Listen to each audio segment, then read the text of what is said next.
नमस्कार, आज है 23 फरवरी, दिन गुरुवार। वक्त हो गया है जी बिजनेस की बेहद ही खास पेशकश इंडिया 360 का। मैं हूं दीपक यादव।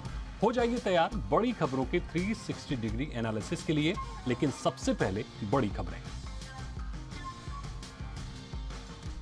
कांग्रेस नेता पवन खेड़ा को सुप्रीम कोर्ट से मिली बड़ी राहत। दिल्ली हाई कोर्ट को दिया जमानत देने का निर्देश। 28 फरवरी तक लगाई गिरफ्तारी पर रोक। अमृतसर में खालिस्तानी अमृतपाल के समर्थक की गिरफ्तारी पर बड़ा बवाल। कल होगी तूफान सिंह की रिहाई। एसएसपी का बयान, बनाई गई एसआईटी।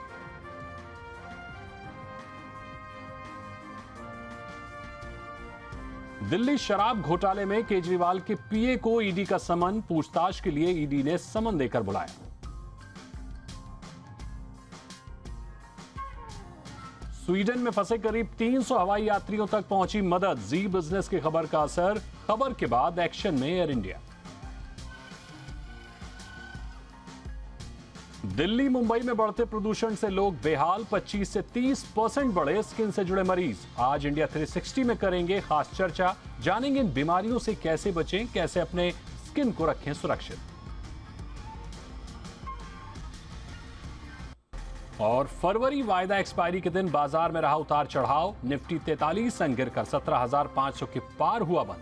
सेंसेक्स 139 अंक फिसला।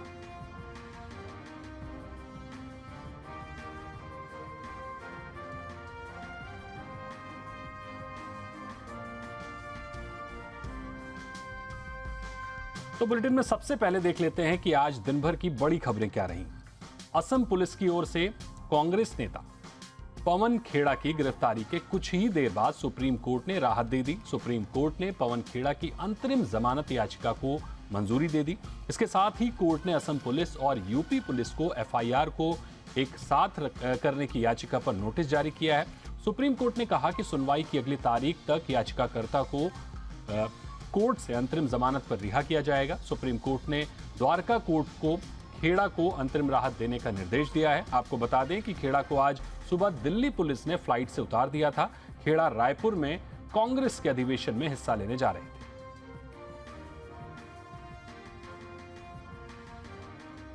कांग्रेस नेता पवन खेड़ा के खिलाफ प्रधानमंत्री नरेंद्र मोदी के पिता पर आपत्तिजनक टिप्पणी करने के मामले में शिकायत दर्ज हुई थी। उनके खिलाफ असम के दिमा हसाओ जिले में मामला दर्ज किया गया है।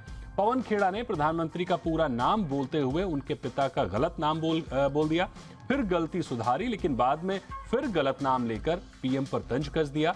खेड़ा की आपत्तिजनक टिप्पणी के बाद बीजेपी नेताओं ने उनकी तीखी आलोचना की थी। इसके चलते पवन खेड़ा के खिलाफ वाराणसी और लखनऊ में शिकायतें भी दर्ज हुई। सुप्रीम कोर्ट ने मद्रास हाई कोर्ट के उन फैसले को बरकरार रखा है जिसमें पलानीस्वामी को एआईएडीएमके के अंतरिम महासचिव के रूप में बने रहने की अनुमति दी गई थी। अदालत ने कहा कि इस आदेश का पनीर सेल्वम और ईपीएस के बीच विवाद को लेकर हाईकोर्ट में चल रहे मामले पर कोई असर नहीं पड़ेगा। हाईकोर्ट के फैसले को चुनौती देने वाली याचिका पार्टी नेता और तमिलनाडु के पूर्व मुख्यमंत्री पनीर सेल्वम ने दायर की थी। सुप्रीम कोर्ट ने 2 सितंबर को हाईकोर्ट के फैसले के खिलाफ ओपीएस की याचिका को अब खारिज कर दिया। कर्नाटक में इसी साल होने वाले विधानसभा चुनाव को लेकर सभी पार्टियों ने कमर कस ली है। इसी कड़ी में केंद्रीय गृह मंत्री अमित शाह ने बेल्लारी में एक जनसभा को संबोधित किया। इस रैली में उन्होंने कांग्रेस और जेडीएस पर जमकर हमला बोला। अमित शाह ने कहा कि कांग्रेस और जेडीएस वंशवादी पार्टियां हैं जो लोगों के लिए कुछ भी अच्छा नहीं करती। शाह ने कहा कि बीजेपी कर्नाटक के पूर्ण बहुमत के लिए लड़ रही है। कर्नाटक के लोग फिर से कमल खिलाने के लिए प्रतिबद्ध हैं। प्रधानमंत्री नरेंद्र मोदी ने आज पोस्ट बजट वेबिनार के पहले कार्यक्रम में ग्रीन ग्रोथ पर लोगों को संबोधित किया। इस मौके पर पीएम ने कहा कि ये बजट भारत को ग्लोबल ग्रीन एनर्जी मार्केट में एक लीडर प्लेयर के रूप में स्थापित करने में भी एक बड़ी भूमिका निभाएगा। साथ ही पीएम ने यह भी कहा कि पावर कैपेसिटी में 40% नॉन फॉसिल फ्यूल में 9 साल आगे का लक्ष्य हासिल किया। दिल्ली शराब घोटाले की जांच कर रही केंद्रीय जांच एजेंसी ईडी ने दिल्ली के मुख्यमंत्री अरविंद केजरीवाल के पीए को समन भेजा है। ईडी ने कहा है कि वो सीएम के सचिव से दिल्ली एक्साइज घोटाले से जुड़े मामले में कुछ सवाल करना चाहती है। इस मामले की जांच सीबीआई और ईडी दोनों ही संयुक्त रूप से कर रही हैं। सीबीआई की तरफ से दर्ज की गई एफआईआर के आधार पर ईडी भी मनी लॉन्ड्रिंग एक्ट के तहत मामले की जांच कर रही है। ईडी इस मामले में अब तक 9 आरोपियों को गिरफ्तार कर चुकी है। 200 करोड़ रुपए के मनी लॉन्ड्रिंग के मामले में दिल्ली की मंडोली जेल में बंद महाठग सुकेश चंद्रशेखर की सेल में रेड के दौरान उसके ठाठ का पता चला है। रेड के दौरान एक सीसीटीवी फुटेज भी सामने आया है। 2 मिनट 25 सेकंड के इस फुटेज में ठग सुकेश चंद्रशेखर फूट फूट कर रोता हुआ नजर आ रहा है। साथ ही इस वीडियो में छापेमारी के दौरान सुकेश की सेल से पकड़े गए लग्जरी सामान को भी दिखाया गया है। न्यूज एजेंसी एएनआई ने मंडोली जेल प्रशासन के हवाले से यह वीडियो जारी किया है। बताया गया है कि छापे के दौरान सुकेश की सेल से 1.5 लाख रुपए की ब्रांडेड चप्पल मिली है। इसके अलावा 80,000 रुपए की 2 जीन्स भी मिली है। प्रोग्रेसिव पंजाब इन्वेस्टर्स समिट आज से मोहाली में शुरू हो गया है। 2 दिन तक चलने वाले इस समिट का शुभारंभ राज्य के मुख्यमंत्री भगवंत मान ने किया। इस इन्वेस्टर्स समिट में देश और विदेश के सैकड़ों उद्योगपति भाग ले रहे हैं। इन्वेस्ट पंजाब की ओर से सभी मेहमानों का भव्य स्वागत किया गया। इस मौके पर मुख्यमंत्री भगवंत मान ने कहा कि पंजाब पूरे उत्तर भारत में निवेश के लिए एक आदर्श डेस्टिनेशन के रूप में उभरा है। उन्होंने 2 दिन के सम्मेलन में पंजाब में हजारों करोड़ रुपए के निवेश की उम्मीद जताई है। मान ने कहा कि उद्योगपति राज्य में बेहिचक निवेश करें, उन्हें हर सुविधा मिलेगी। मान ने कहा कि पंजाब नए विचारों और नई तकनीक से सबसे पहले अपनाने वाला राज्य है।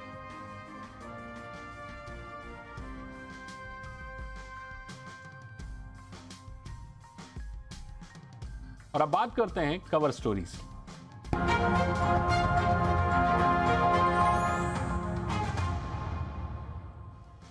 वायु प्रदूषण हमारे फेफड़ों के साथ स्किन भी खराब कर रहा है।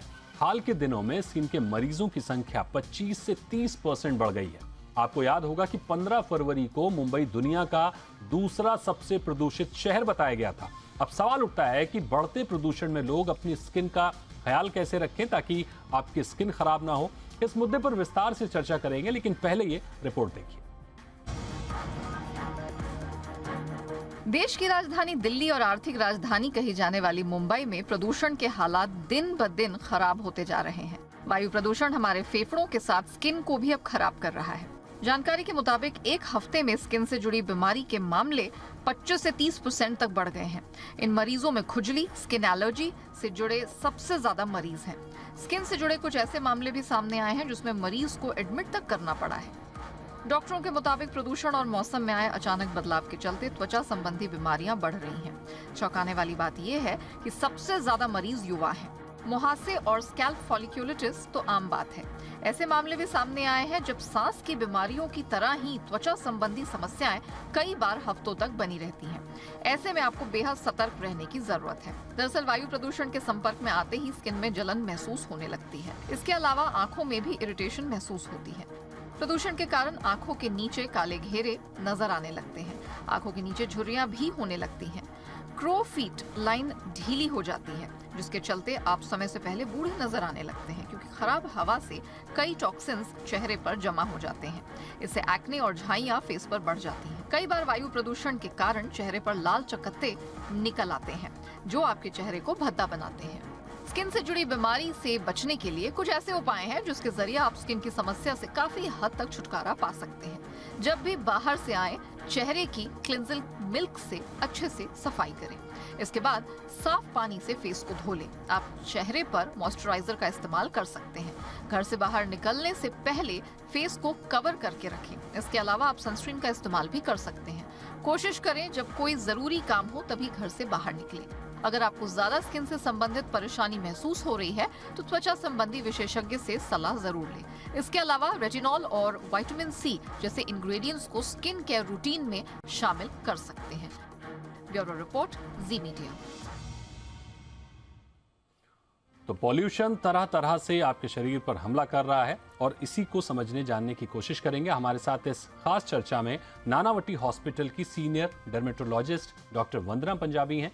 उनसे बात करते हैं। बहुत स्वागत करेंगे डॉक्टर आपका जी बिजनेस पर। मेरा सबसे पहला सवाल यही होगा कि कैसे स्किन पर असर डाल रहा है प्रदूषण? तो प्रदूषण से क्या हो रहा है कि हमारे स्किन पे बहुत बॉइल्स हो रहे हैं, फॉलिक्यूलाइटिस हो रहा है, नॉट ओन फेस पे नहीं, लेकिन स्कैल्प पे भी हो रहा है। स्पेशली जो हमारी युवा पीढ़ी है, यंगस्टर्स जो बाहर बहुत पॉल्यूशन में रहते हैं, इसकी वजह से उनको बहुत बीमारियां हो रही हैं। ऑल्सो जो इनका स्किन बहुत ड्राई हो रहा है और एलर्जीज बढ़ रही हैं, जैसे कि एक्जिमा, सोरियासिस, रोजेशिया और पिगमेंटेशन जैसे मेलाज्मा। सो बहुत बीमारियां बढ़ रही हैं। और ऑल्सो जो अपने स्किन की लाइंस हो रही है, स्किन लूज हो रहा है, लैक्सिटी बढ़ रही है, स्किन की झुर्रियां दिखाई दे रही है। ये सब प्रदूषण के वजह से हो रहा है हमारे स्किन के ऊपर। बिल्कुल, पॉल्यूशन की वजह से ये चीज़ें बढ़ रही हैं। लेकिन अगर हम स्पेसिफिक पॉल्यूशन की ही बात करें, तो कितनी तरह की बीमारियां हैं जो सिर्फ पॉल्यूशन से रिलेटेड हैं स्किन को देखते हुए? ये सब बीमारियां जो है वैसे तो होती है लोगों में, हुँ, लेकिन पोल्यूशन की वजह से ये बहुत अभी फिलहाल हमको कुछ महीनों से बहुत दिखाई दे रही है एंड बहुत पेशेंट्स बढ़ गए हैं इन बीमारियों का के लिए। तो हमें दिख रहा है कि जो एक्ने है, स्पेशली जो बॉयज हो रहे हैं, फेस पे खुजली हो रही है लोगों को, बॉडी पे। सो ये रैशेस जो हो रहे हैं, जो पहले इतनी नहीं थे लोगों को, बट अब जो पोल्यूशन की वजह से बहुत बढ़ गई है इनकी, इंक्रीज नंबर हो गया है इनका। हुँ। बिल्कुल। अगर डॉक्टर हम इनके सिम्पटम्स की बात करें, मतलब स्किन पे तो चीज़ें दिख ही जाती हैं सामने, क्योंकि स्किन सब डायरेक्ट टच में आती है पॉल्यूशन के। लेकिन अगर हम इनके सिम्पटम्स की बात करें, तो क्या स्किन पर आने से पहले ये किसी तरह के सिम्पटम्स देती हैं बीमारियाँ? ये पहले तो कभी-कभी जैसे अब मेंशन किया गया था कि कभी किसी को ब्रेथलेसनेस भी हो सकता है, साँस लेने की तकलीफ होती है। किसी-किसी को लाइक उल्टी के जैसे फ़ील होता है। आँखों में भी खुजली हो सकती है। इसके लिए एक्चुअली लोगों को क्या हो रहा है कि ये जो पॉल्यूशन से जो पॉल्यूटेंट्स बोलते हैं इन्हें, इससे स्किन पे ऑक्सीडेटिव स्ट्रेस हो रहा है, क्योंकि जो फ्री रेडिकल डैमेज हो रहा है, इसको ऑक्सीडेटिव स्ट्रेस कहते हैं। और अब क्या, अब लोगों को ऑक्सीडेटिव स्ट्रेस वैसे भी बहुत बढ़ गया है बिकॉज ऑफ अनहेल्दी लाइफस्टाइल, जैसे खाने पीने का ढंग का खाना पीना नहीं खाते लोग, हेल्दी खाना नहीं होता है बिकॉज ऑफ स्मोकिंग, अल्कोहल। इसकी वजह से वैसे भी उनको फ्री रेडिकल्स बहुत हो रहे हैं एंड पोल्यूशन से ये और सब बढ़ गया है। हुँ, इसीलिए हमें ये सब स्किन के जो डिजीजेस हैं और बढ़ गए हैं। सो इसके लिए हमको जो अपना इंटेक होना चाहिए, पानी का बहुत अच्छा इंटेक होना चाहिए, विटामिन्स का इंटेक अच्छा होना चाहिए, specially vitamin C, vitamin E. ये सब अगर हम अपना हेल्थ की ओवरऑल देखभाल करेंगे, तो ये पोल्यूशन के जो इफेक्ट्स है, हम इसे थोड़ा कम कर सकते हैं अपने स्किन के ऊपर एंड बॉडी के ऊपर। ओके। लेकिन अगर हम डॉक्टर घरेलू नुस्खे की बात करें, क्योंकि आमतौर पर तो स्किन पर दिख जाती हैं चीज़ें, लेकिन फिर भी लोग अवॉइड करते हैं, सीधे डॉक्टर्स के पास नहीं जाते हैं। तो अगर हम्म। शुरुआती दौर में हम कुछ घरेलू नुस्खे की बात करें, तो क्या कुछ उपाय किए जाएँ ताकि स्किन सुरक्षित रहे? जैसे आप बाहर से आएँगे, तुरंत आपका फेस वॉश करिए, जो आपको फेस वॉश पसंद है या आपको जो सूट हो रहा है आपका स्किन। अगर आपको ड्राई स्किन है, तो आप ड्राई स्किन का ही फेस वॉश यूज़ करिए। ऑयली स्किन है, तो ऑयली स्किन का यूज़ करिए फेस वॉश। फिर आप एलोवेरा जेल लगा सकते हैं आपकी स्किन को सूदिंग इफ़ेक्ट के लिए। कभी-कभी स्किन में इतनी बर्निंग होती है या खुजली होती है, तो आप आइस पैक्स लगा सकते हैं अपने फेस के ऊपर। बट ऐसा कुछ ना लगाएं जिससे आपको एलर्जी हो सकती है। घर के नुस्खे लगाने के समय भी हमें ध्यान से लगाना चाहिए कि उनको कुछ एलर्जी, कभी-कभी रैशेस बढ़ ना जाए, वो वह माइंड में आपको रखना चाहिए कि कुछ तकलीफ ना हो स्किन को, और नहीं बढ़ना चाहिए। बिल्कुल। हमारे साथ डॉक्टर दीपाली भारद्वाज भी जुड़ गई हैं, सीनियर डर्मेटोलॉजिस्ट हैं, उनसे भी बात करते हैं। डॉक्टर दीपाली, बहुत स्वागत है आपका जी बिजनेस पर। मेरा पहला सवाल आपसे ये होगा कि आमतौर पर माना जाता है कि त्वचा पर जो दिक्कतें दिखती हैं वो एक तरह का संकेत होता है अंदरूनी शरीर में जो प्रॉब्लम्स हो रही हैं उनको देखते हुए। तो क्या स्किन एलर्जी सीधी तौर पर बाहरी एयर पॉल्यूशन का रिएक्शन है, या फिर अंदर से किसी बड़ी समस्या का संकेत है? जी, बिल्कुल, ये एक अंदर से बड़ी समस्या का ही संकेत है। हम लोग आज की डेट में पूरी विश्व के सबसे पॉल्यूटेड देश और सिटी में रहते हैं। मैं दिल्ली की नागरिक हूँ और सबसे दुखद की बात ये है कि ये जो पॉल्यूशन है सिर्फ स्किन पे नहीं काम कर रहा है, ये अंदर से बाहर हमें एलर्जीज करके दे रहा है। हम सबका eosinophilia count, AEC, absolute eosinophilia count, जो 30 के नीचे होना चाहिए, आज की डेट में हर भारतीय का या ऑल्टरनेट भारतीय का दुगना या तिगना है। तो ये पोल्यूशन की वजह से है, स्पेशली वो लोग जो काम पे जाते हैं और घर पे नहीं रह पाते, तो उन लोगों को काफी सावधानी करनी चाहिए, अपनी डाइट को अच्छा रखना चाहिए और अपनी हेल्थ का ज्यादा टेक केयर करना चाहिए। बिल्कुल डॉक्टर दीपाली, मेरा सवाल सिम्टम्स को लेकर होगा। मैंने अभी डॉक्टर वंदना से भी यही सवाल पूछा था। सिम्टम्स तरह तरह के होते हैं, कहीं कुछ दाने से दिखते हैं, कुछ चकत्ते पड़ जाते हैं, कुछ अलग तरह के सिम्टम्स होते हैं, लेकिन पॉल्यूशन से डायरेक्टली बॉडी पर किस तरह से इम्पैक्ट पड़ रहा है, स्किन पर, हमें कैसे पता चले कि ये कोई इंटरनल प्रॉब्लम्स है या पॉल्यूशन का असर है? अब नॉर्मली मान लीजिए किसी को कोई पहले से प्रॉब्लम है और उसकी स्किन पर आ गई है, लेकिन आज हम जो शो दिखा रहे हैं कि पॉल्यूशन से भी असर हो रहा है, तो वो थोड़ा कंफ्यूज ना हो जाए। तो ये जो पॉल्यूशन वाला है, वो कैसे उसे पता चले कि पॉल्यूशन का इम्पैक्ट बॉडी पर आ रहा है, स्किन पर आ रहा है? बहुत सिंपल है। जो लोग स्पेशली जेंट्स मैंने देखा है बहुत आम तौर पे पूरा दिन बाहर रह के घर आके रात को अपना चेहरा बिना धोए सो जाते हैं, तो उनके चेहरे पे एक आदत सी बन जाती है, एक डस्ट ग्राइंड, दुनिया भर की, दिल्ली भर की पूरी मिट्टी उनके चेहरे पे ही रह जाती है रात भर। तो उनके चेहरे पे आप देखेंगे कि उम्र के साथ शाइन, चमक बिल्कुल भी नहीं रहती, जो लोग रात को अपना चेहरा धो नहीं पाते। तो सबसे पहली चीज ये। दूसरी चीज, जो लोग पोल्यूशन में ज्यादा जाते हैं उनकी स्किन अगर आप टच करें कभी भी स्मूथ नहीं होगी, छोटी छोटी आपको दाने जैसी महसूस होगी। और अगर यंगस्टर है या ऑयली स्किन है तो दाने विजिबल होंगे, ब्लैक हेड होंगे। ब्लैक हेड और कुछ नहीं होता है, ओपन पोर, स्किन का जो ओपन पोर है उसमें पोल्यूशन या डस्ट या ग्राइम रुकने से ब्लैक हेड बनते हैं। ब्लैक हेड ही बाद में व्हाइट हेड बन के पिंपल बनते हैं। तो जो हम एडल्टहुड एक्ने देख रहे हैं आजकल, जो वर्किंग महिलाएं और जेंट्स होते हैं 40s में, उनमें भी दाने बहुत कॉमन होते हैं। एलर्जीज बहुत कॉमन हो गई है। मैं एक ट्रेन्ड एलर्जी स्पेशलिस्ट हूँ और आज की डेट में हर हफ्ते कम से कम 2 नए मरीज देखती हूँ जिन्हें स्किन की एलर्जीज बढ़ गई है, और ऐसी चीजों से एलर्जी बढ़ी है जो उन्हें 20-30 साल से सूट कर रही थी। तो ये पोल्यूशन के इंटरेक्शन की वजह से बढ़ रहे हैं। बिल्कुल डॉक्टर वंदना, आपसे समझना चाहेंगे, जैसे कि डेटा बता रहा है कि ये जो स्किन के मरीज हैं वो 25 से 30% बढ़ गए हैं। ये डेटा ठीक है या आपको लगता है कि ये कम ज्यादा है? आपको किस तरह से लोग संपर्क कर रहे हैं? पॉल्यूशन के कारण स्किन पर जो समस्याएं हो रही हैं, आप क्या देख पा रही हैं? नहीं, मुझे लगता है कि ये डेटा जैसे कहा गया है बढ़ गया है। एंड लोगों को, क्योंकि हमारे मुंबई में बहुत पोल्यूशन है एंड यहाँ पे तो ऑयलीनेस, ह्यूमिडिटी भी बहुत है। सो ह्यूमिडिटी एंड पोल्यूशन के साथ में जो स्कैल्प पे भी हमको डैंड्रफ बहुत दिखाई दे रही है, फॉलिकुलाइटिस जो हो रहा है बैक पे, चेस्ट पे, तो बहुत कुछ अभी दिखाई दे रहा है। तो ये डेफिनेटली डेटा जो कहा गया है इज राइट, एंड बढ़ गई है allergies and dry skin, folliculitis सब बढ़ गया है। बिल्कुल डॉक्टर दीपाली, मेरा आपसे सवाल ये होगा कि बहुत से लोगों को कोई भी क्रीम सूट नहीं करती है, वो कैसी भी क्रीम लगाते हैं तो उनको फिर उससे भी एलर्जी हो जाती है। तो क्या कोई घरेलू तरीका है? जैसे हमने पहले देखा कि लोग बेसन का उपटन वगैरह लगाते थे, या बहुत सारे तरीके जो पहले से पारंपरिक तरीके से चले आ रहे हैं। तो जो जिनको स्किन में क्रीम से प्रॉब्लम है वो क्या करें? उनके लिए क्या राय होगी आपकी?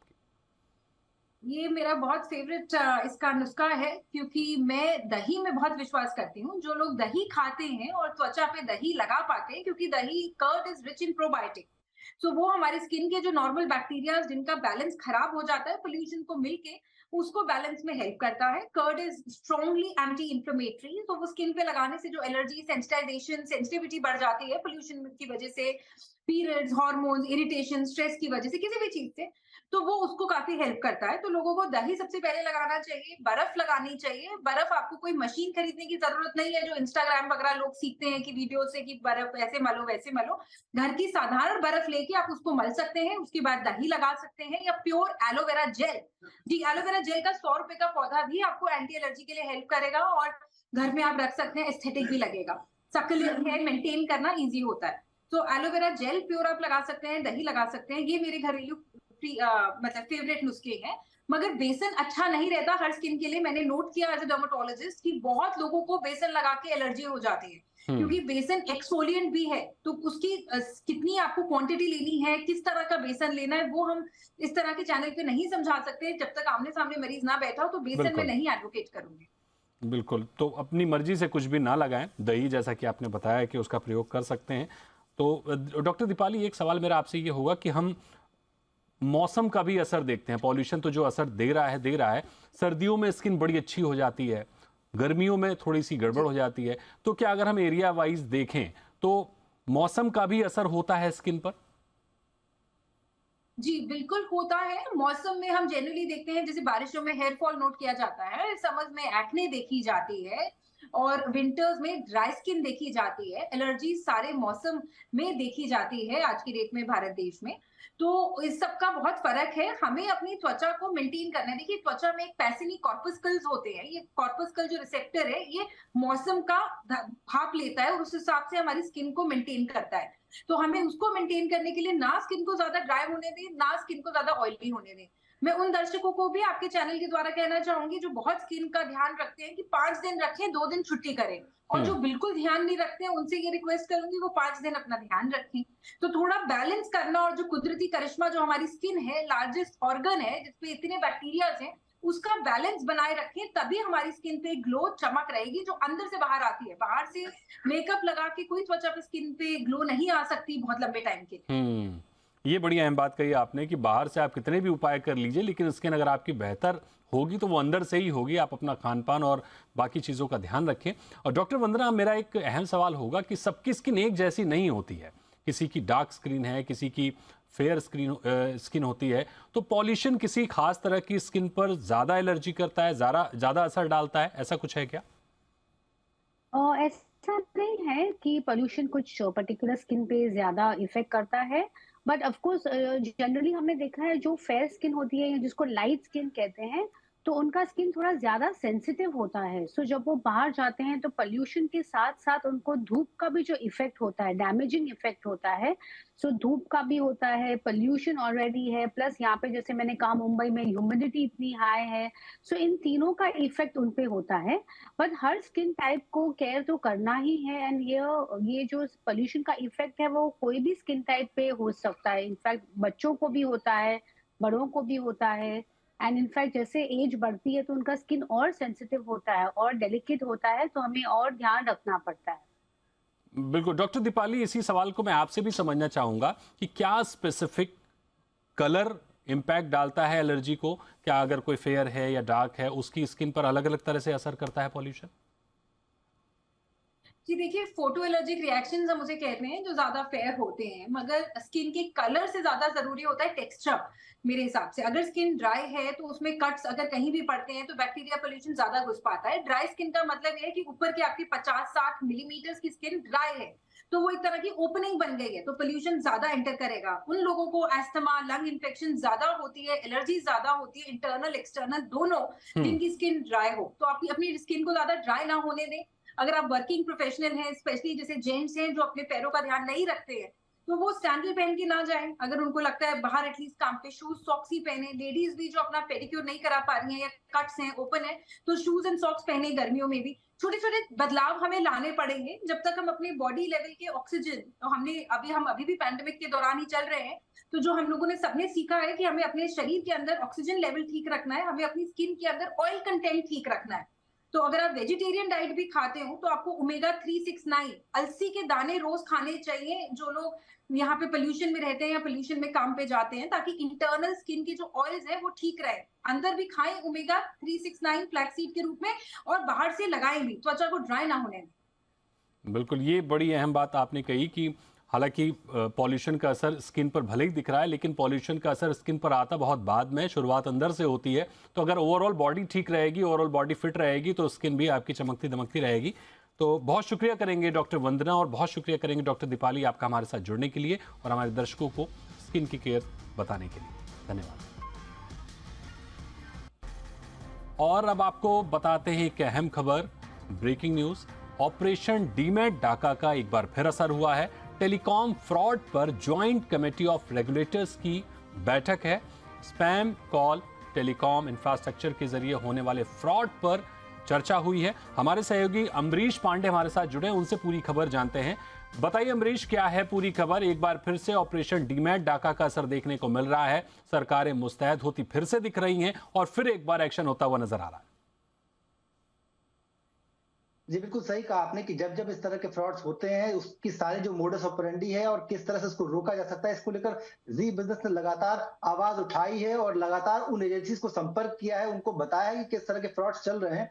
और आज एक बड़ा असर हमको देखने को मिल रहा है, जहां ट्राई समेत जितने भी रेगुलेटर्स हैं, चाहे वो सेबी हो, आरबीआई हो, मिनिस्ट्री ऑफ कंज्यूमर अफेयर्स हो, डीओटी हो, इसके साथ साथ मिनिस्ट्री ऑफ होम अफेयर्स हो, इन सब ने एक बड़ी बैठक की है और बैठक में तमाम ऐसे जो तरीके हैं जिससे कि डिजिटल फ्रॉड बढ़ रहा है या फिर उसके जरिए वित्तीय फ्रॉड बढ़ रहा है, उन पर चर्चा हुई है और उसको कैसे रोका जा सकता है, इसको लेकर एक बड़ी विस्तृत चर्चा हुई है। और ट्राई ने यह भी बताया है कि जो सबसे बड़ी वजह फिलहाल जो देखने को मिल रही है इस तरह के वित्तीय फ्रॉड को लेकर, वो है यूसीसी यानी कि अनसॉलिसिटेड कम्युनिकेशन, जो कि अनचाही कॉल्स या फिर अनचाहे मैसेजेस के रूप में हमारे और आपके पास आती है। और ये सबसे बड़ी वजह, और इसको रोकने के लिए किस तरह के कदम उठाए गए हैं उसको लेकर विस्तार से कमेटी को ट्राई ने अपडेट किया है, जिसमें साफ कहा गया है कि आर्टिफिशियल इंटेलिजेंस और मशीन लर्निंग पर आधारित एक पूरा सिस्टम बनाया जा रहा है, जिसको जो टेलीकॉम सर्विस ऑपरेटर्स है उनको ब्रीफ किया गया इस पूरे सिस्टम इंफ्रास्ट्रक्चर के बारे में, और जल्दी ही वो इसको लागू कर देंगे। और जैसे ही वो इसको लागू करते हैं एक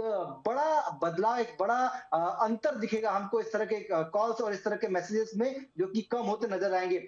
साथ साथ बाकी जो रेगुलेटर्स हैं उन्होंने भी अपने जो फील्ड में जिस तरह के फ्रॉड्स हो रहे हैं उनको रोकने के लिए किस तरह से उन्होंने कदम उठाए हैं उसको लेकर भी इस कमेटी में अपडेट दिए हैं।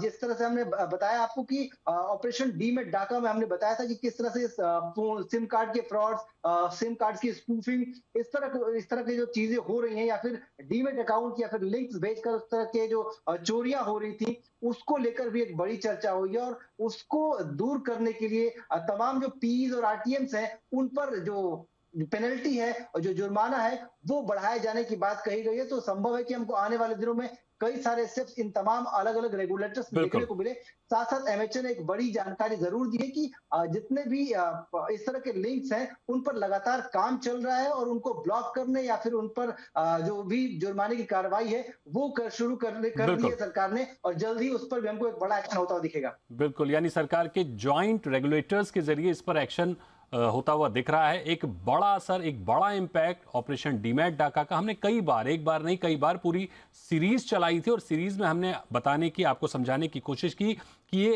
तरीका क्या है, किस तरह से लोग फ्रॉड करते हैं, स्पैम कॉल कैसे आती हैं, लोगों को ठगा कैसे जाता है, कैसे उनके अकाउंट खाली किए जाते हैं। इस पर हमने पूरी सीरीज चलाई थी और उसका सीरीज का असर अक्सर समय समय पर देखने को मिलता है। बात चाहे सेबी की हो, बात चाहे आरबीआई की हो और बात चाहे सरकार की हो, समय समय पर उस पर एक्शन होता हुआ नजर आता है। बहुत शुक्रिया करेंगे आपका अमरीश, हमारे साथ जुड़ने के लिए, इस पूरी जानकारी को देने के लिए।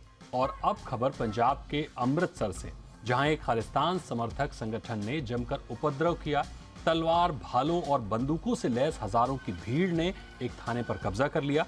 हैरान करने वाली खबर यह है कि ताकत दिखाकर इस संगठन का प्रमुख अपनी बात मनवाने में कामयाब नजर आ रहा है।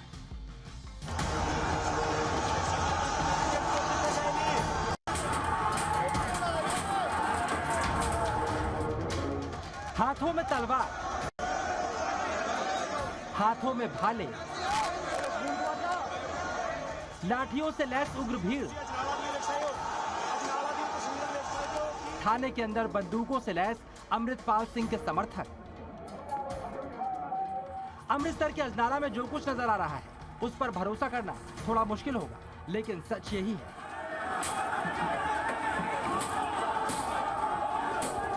हजारों की संख्या में लाठी, डंडों, भालों, तलवारों और बंदूकों से लैस भीड़ ऐसा आभास करवा रही है जैसे राजा महाराजाओं के दौर की कोई सेना किसी दूसरी सेना पर हमला कर रही है। वारिस पंजाब डे के प्रमुख अमृतपाल सिंह के आह्वान पर अमृतसर के अजनाला पुलिस थाने के पास पहुंची इस भीड़ ने थाने पर ही कब्जा कर लिया। उग्र भीड़ के हमले में पंजाब पुलिस के कई जवान जख्मी भी हुए। अब जरा अजनाला थाने पर कब्जे के बाद अंदर का हाल भी देखिए। यहाँ पुलिस के अधिकारी अमृतपाल सिंह से बात कर रहे हैं और नजर आ रहा है किस तरह हथियारों से लैस होकर अमृतपाल सिंह के समर्थक लगभग धमकाने वाले स्टाइल में खड़े हैं। यहाँ बंदूकें और बुलेट चेन से लैस अमृतपाल समर्थक दिखाई दे रहे हैं। हथियारों से लैस भीड़ का थाने पर कब्जा तो आपने देख लिया, अब आप ये भी समझिए ये सब क्यों हुआ और इसके पीछे किसका हाथ है। इस भीड़ को यहाँ पर बुलाने वाला शख्स अमृतपाल सिंह ही है, जो खुद और अपने साथियों पर दर्ज की गई एफआईआर को खत्म करने की मांग कर रहा है, लेकिन गिरफ्तारी देने के बजाय अमृतपाल के लोगों ने थाने पर ही कब्जा कर लिया। वारिस पंजाब के जथेबंदी के मुखी अमृतपाल सिंह पर एक एफआईआर दर्ज होती है, जिसमें हम कह सकते हैं कि उन पे केसों की बेअदबी और उसके अलावा एक आदमी को किडनैप करने का आरोप लगाया जाता है, जिसकी वजह से जो अजनाला, अमृतसर के अंतर्गत अजनाला थाना पड़ता है, वहाँ पे एक FIR लॉन्च होती है 6 लोगों के खिलाफ बाय नेम, जिसमें अमृतपाल का नाम भी शामिल है। और पुलिस एक व्यक्ति को गिरफ्तार करती है जिसका नाम है तूफान सिंह। उसको लेकर, उसकी रिहाई को लेकर और पर्चा रद्द करने को लेकर अमृतपाल आज हम कह सकते हैं कि अजनाला थाना में अपने समर्थकों के साथ पहुंचते हैं। यहाँ पे पुलिस के साथ जो टकराव होता है और कई पुलिसकर्मी इसमें जख्मी हो जाते हैं और अंदर आकर हम कह सकते हैं कि यहाँ पे अमृतपाल के समर्थक आके बैठ जाते हैं। अंदर पुलिस थाने में यही मांग रखी जाती है कि जब तक FIR रद्द नहीं की जाती, तूफान सिंह। करीब 48 घंटे से जावेद अख्तर पर पाकिस्तान से रिएक्शन आ रहे हैं। पाकिस्तान के पत्रकार, जनता और वहां के एक्सपर्ट्स अपने ही लोगों पर गुस्सा उतार रहे हैं। असल में लाहौर के एक मंच से जावेद अख्तर ने टेरर पर एक सवाल पूछा कि मुंबई हमले के आतंकी पाकिस्तान में क्यों घूम रहे हैं, जिसे समझने में पाकिस्तान को कई दिनों का वक्त लगा। अब पाकिस्तानी अपने रिएक्शंस दे रहे हैं।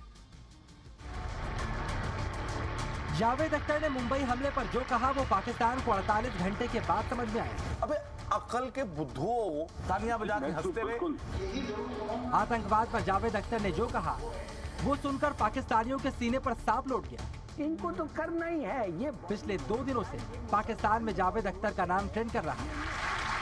पूरे पाकिस्तान को एक ही दुख है कि लाहौर में बैठकर जावेद साहब ने आतंकवाद की बात क्यों की और ये बात वक्त रहते पाकिस्तानी समझ क्यों नहीं पाए। जावेद अख्तर मामले पर बयान देने वाले हर चेहरे के बयान में एक बात कॉमन है, कोई ये नहीं कह रहा कि जावेद अख्तर ने जो कहा वो सच नहीं है। तालियां बजा रहे हैं आगे बैठ। आतंकवाद पर पाकिस्तान की सच्चाई सब जानते हैं, पर ये बात उनके सामने कह दी गई। ये बात पाकिस्तानी बर्दाश्त नहीं कर पा रहे। सुनने का बड़ा मसला है हमारे। जावेद अख्तर का डायरेक्ट अटैक सुनकर पाकिस्तान का दिल टूट गया। सबको एक ही दुख है कि जावेद अख्तर ने हमारे घर में बैठकर हमारी ही पोल क्यों खोल दी। पाकिस्तानी पत्रकारों के निशाने पर वो लोग हैं जो फैज फेस्टिवल में मौजूद थे, जिन्होंने जावेद अख्तर की बात सुनी और सुनकर तालियां बजाते रहे। पाकिस्तान एक ऐसा मुल्क है जो मजहब की बुनियाद पर बना है, इसलिए एक हिंदुस्तानी और खासकर हिंदुस्तानी मुसलमान ने आईना दिखाया तो पाकिस्तान बर्दाश्त नहीं करता।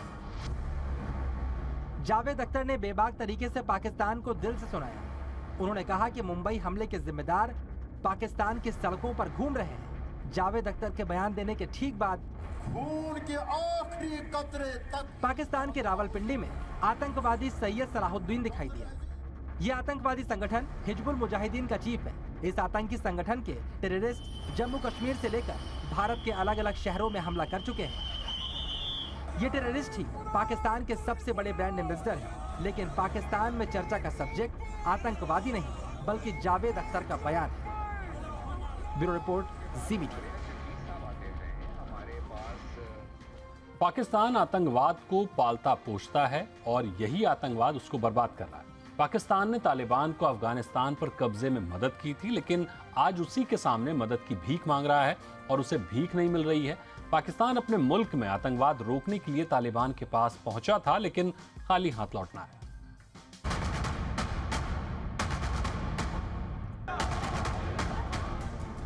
जिस तालिबान की पाकिस्तान ने मदद की, अब उसके पैर क्यों पकड़ रहा है? बुधवार को पाकिस्तान के रक्षा मंत्री ख्वाजा आसिफ और पाकिस्तान की खुफिया एजेंसी ISI के चीफ नदीम अंजुम तालिबान नेताओं से मिलने बड़े अरमानों के साथ पहुंचे थे। अफगानिस्तान के डिप्टी प्राइम मिनिस्टर मुल्ला अब्दुल गनी बिरादर और दूसरे तालिबानी नेताओं से गर्मजोशी से मिले। तालिबान की ओर से मुलाकात का वीडियो तो जारी कर दिया गया, लेकिन पाकिस्तान ने शर्म के मारे सिर्फ प्रेस रिलीज जारी की, कोई तस्वीर जारी नहीं की।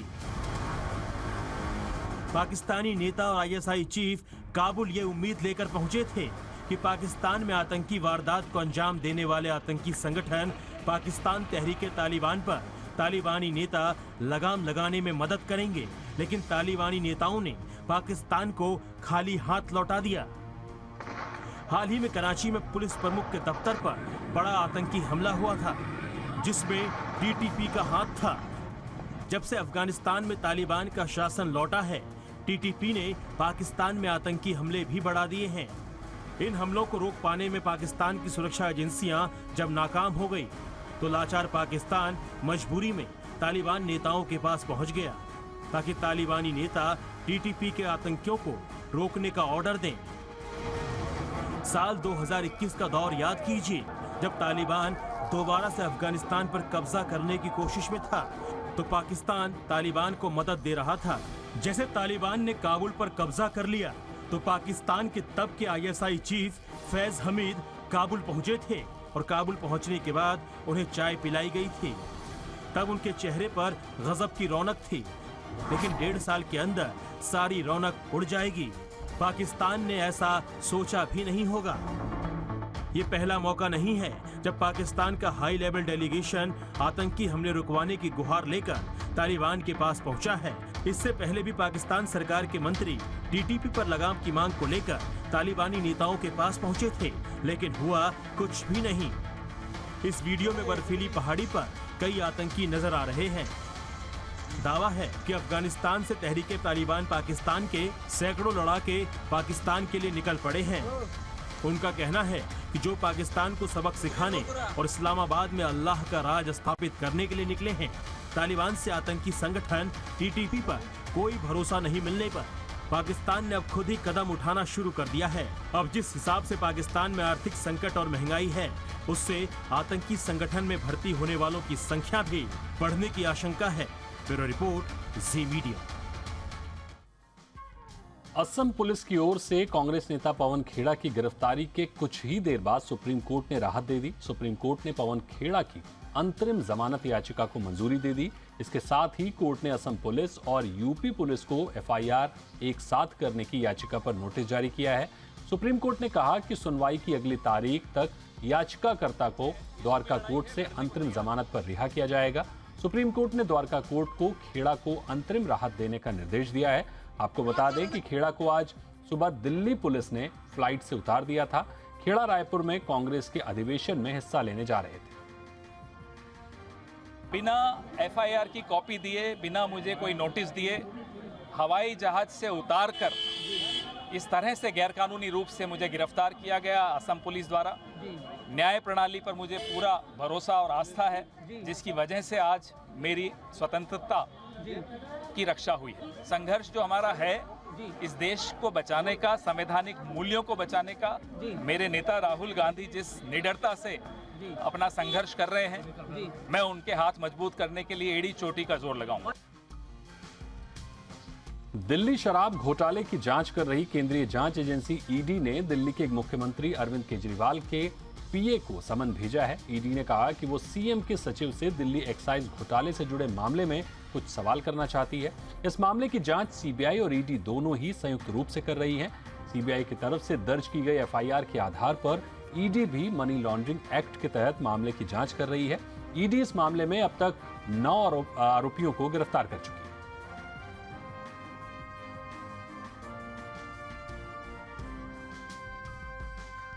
दिल्ली नगर निगम में कल हुए मेयर चुनाव के बाद शाम को स्टैंडिंग कमेटी का चुनाव शुरू हुआ। इसके बाद सदन में हंगामा शुरू हो गया।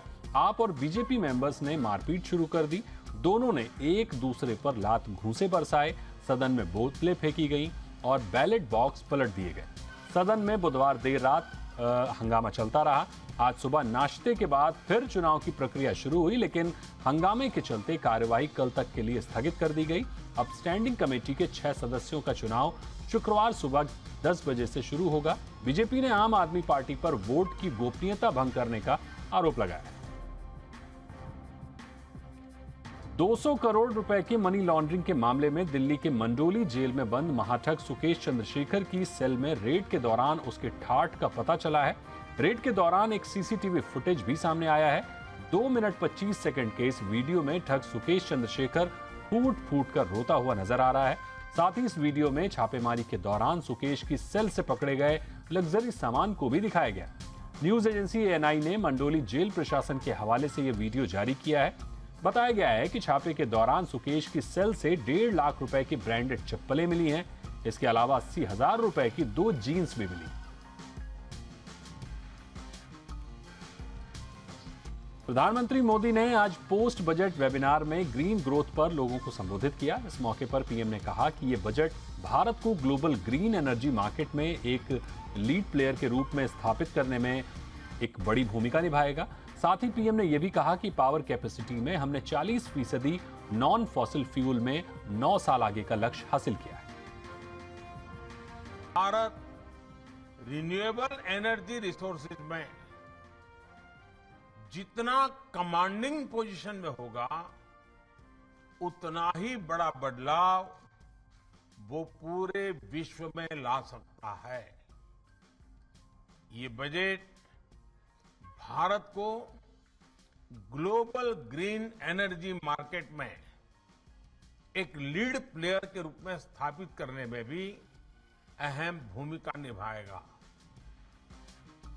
प्रोग्रेसिव पंजाब इन्वेस्टर्स समिट में मोहाली में आज शुरू हो गया। 2 दिन तक चलने वाले इस समिट का शुभारंभ राज्य के मुख्यमंत्री भगवंत मान ने किया। इस इन्वेस्टर्स समिट में देश और विदेश के सैकड़ों उद्योगपतियों ने भाग लिया। इन्वेस्ट पंजाब की ओर से सभी मेहमानों का भव्य स्वागत किया गया। इस मौके पर मुख्यमंत्री भगवंत मान ने कहा कि पंजाब पूरे उत्तर भारत में निवेश के लिए एक आदर्श डेस्टिनेशन के रूप में उभरा है। उन्होंने 2 दिन के सम्मेलन में पंजाब में हजारों करोड़ रुपए के निवेश की उम्मीद जताई है। मान ने कहा कि उद्योगपति राज्य में बेहिचक निवेश करें, उन्हें हर सुविधा मिलेगी। मान ने कहा कि पंजाब नए विचारों और नई तकनीक को सबसे पहले अपनाने वाला राज्य है। Punjab is a hope and football of India, and Punjabis are global citizens. Throughout the world, there are Punjabis and successful Punjabis. Punjab is the only state which has franchise. There's a big Punjab in Vancouver, Surrey, in BC, Canada. Big Punjab in Edmonton, Calgary. Big Punjab in Toronto.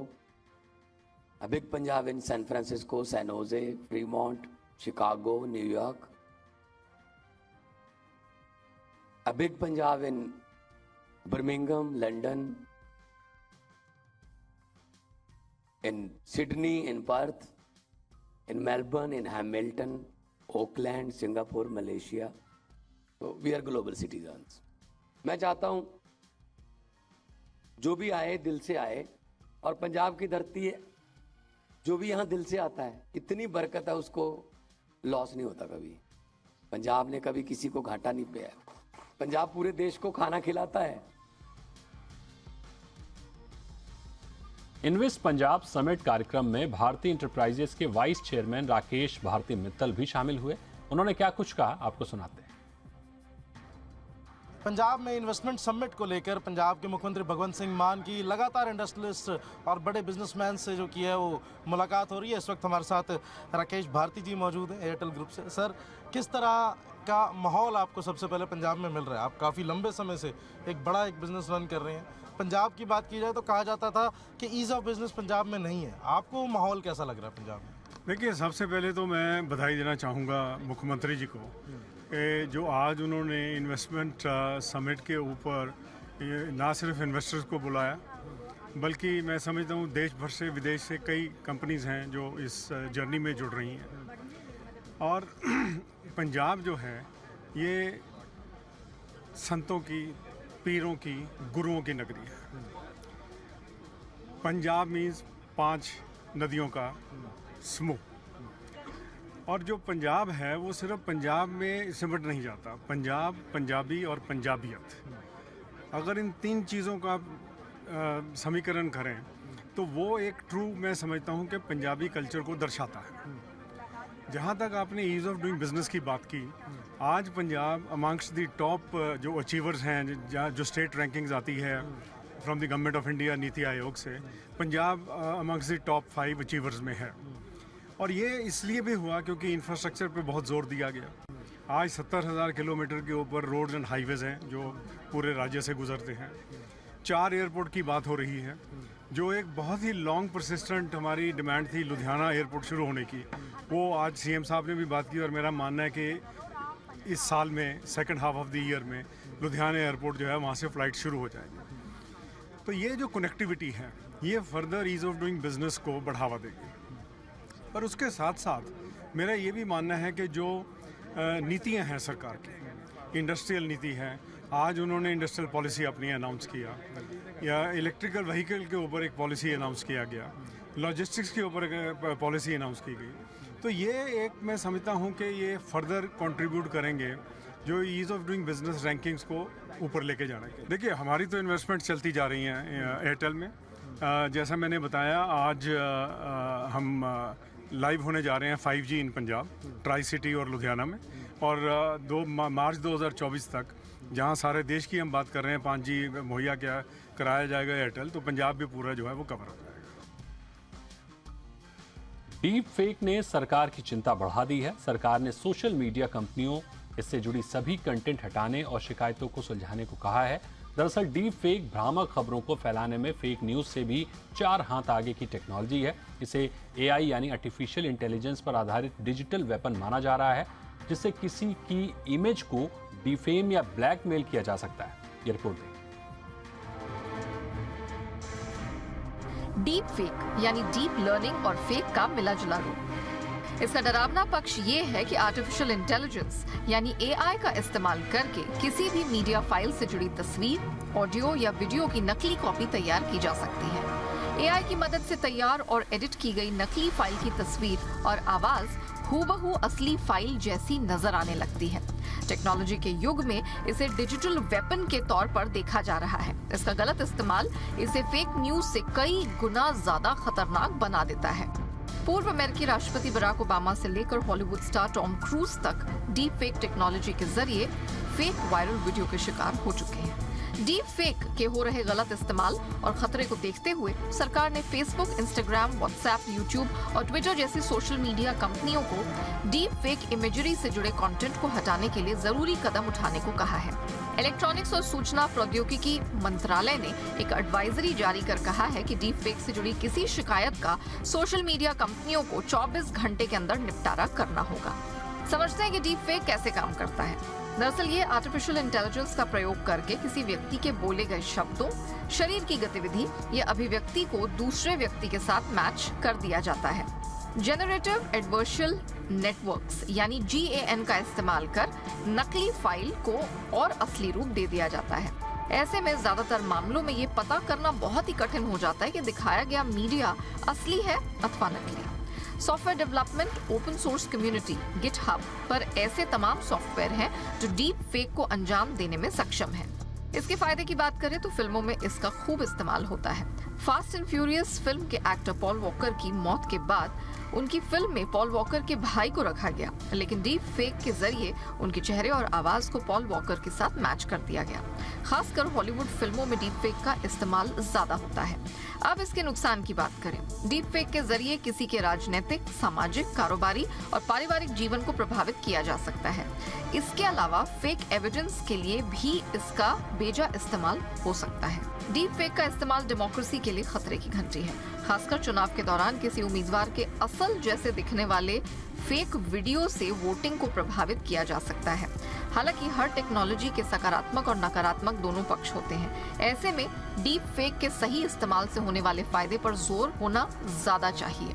वहीं सख्त guideline के जरिए इसके गलत इस्तेमाल पर रोक लगाई जा सकती है। ब्यूरो रिपोर्ट, जी मीडिया। और इसी के साथ इंडिया 360 में आज फिलहाल इतना ही, लेकिन खबरों का सिलसिला लगातार जारी है। अब बने रहिए जी बिजनेस पर। नमस्कार।